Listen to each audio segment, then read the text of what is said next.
Jesus Quest number 9, embrace interruption. This Jesus Quest is a call to consider interruption as a valuable opportunity.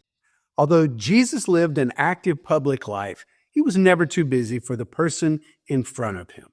Whether they needed practical help, a word of encouragement, or physical healing, Jesus saw human interruptions as a golden opportunity to add value to the lives of other people.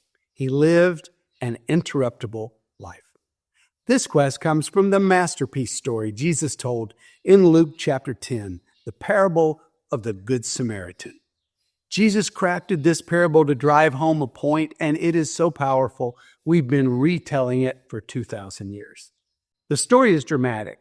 A man is traveling alone by foot when he's ambushed by robbers who savagely beat him, steal his money and his clothes, and leave him half dead on the ground. Two self-righteous religious leaders, a priest and a scholar, are shocked to discover this wounded man in the ditch.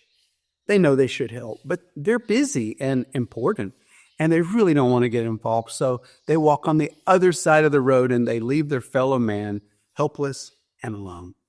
And then a foreigner, an outcast, comes by. Someone from a group everyone thinks of as low people. And yet when he sees this wounded man, he drops everything and rushes to help him. He bandages the man's wound and he carries him to an inn to rest, and he recruits a caregiver for him. He even promises to pay any further cost to make sure his fellow man fully recovers.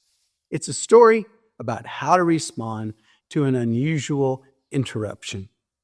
And we really need this teaching today because in our modern world, people are just busy. We've got our to-do list, this constant pressure pushing us, keep moving. Every moment counts, right?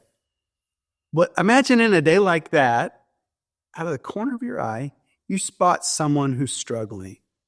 Maybe it's the old guy next door, his arms full of grocery bags, looking like he may drop them at any second. Or someone who's clearly lost, looking around trying to find their way. Or maybe it's someone who falls down on their bike. And there's this voice from your better self urging you, go, help out. But then there's the other voice, the counterforce, the excuses. I'm too busy. Helping would mean a delay, a disruption in my carefully planned day, or I'm too shy. I got social anxiety. What if they don't want or need my help? What if it feels awkward? Or let's just call it what it is. I'm too selfish.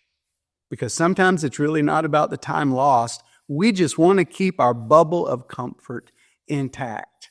Walking with Jesus isn't about doing grand acts of heroism. It's about responding to simple moments with the people he puts right in front of you. Your Jesus Quest for this week is to look forward to a miracle moment each day where God positions you to help someone in need. It may be in small or large ways, but if you volunteer for this quest, you will be chosen as God's trusted action partner. What an opportunity, a chance to work with God. The parable of the Good Samaritan teaches us to be available for others, even when it's inconvenient.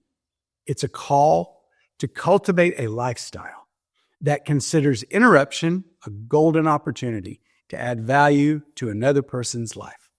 So here's your quest. Commit to being open to interruption this week. When you see a need, stop what you're doing and act on it, even if it disrupts your plans. That's Jesus Quest number 9, embrace interruption.